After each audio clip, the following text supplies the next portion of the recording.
बीडचे महाविकास आघाडीचे उमेदवार बजरंग सोनवणे यांनी स्ट्रॉंग रूमची पाहणी केलेली आहे आणि यावेळेला निवडणूक अधिकारी महेंद्र कांबळेंनी धमकी दिल्याचा आरोप होतोय।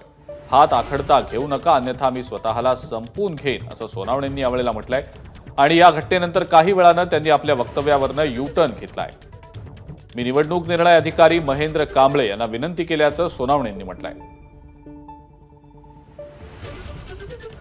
तीन अधिकाऱ्यासाठी आपल्या ज्या काउंटिंग एजंटला जागा दिली त्याच्या 5 पट जागा त्यांना आहे आणि काउंटिंग एजंटला नाही। म्हणजे जर हे झालं तर मग काउंटिंग एजंट 15 आहेत, 15 एजंटला कमी, 3 लोकांना एवढी जास्त, असं जर असेल तर चालणार नाही। शासनाचे जे काउंटिंग एजंट म्हणजे काउंटिंगचं काम करणारे लोक आहेत त्यांची बी काळजी घेतली पाहिजे। आकडू नका, अन्यथा मी स्वतःला संपवलं असं देखील तुम्ही म्हटले। काय झालं नेमकं, काय विषय काय झाला?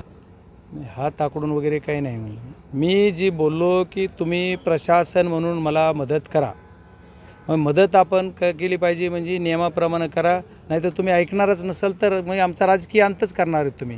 असं जर तुम्हाला करायचं असेल तर असं नाही चालणार, अशी विनंती मी त्यांना केली। एबीपी माझा, उघडा डोळे बघा नीट।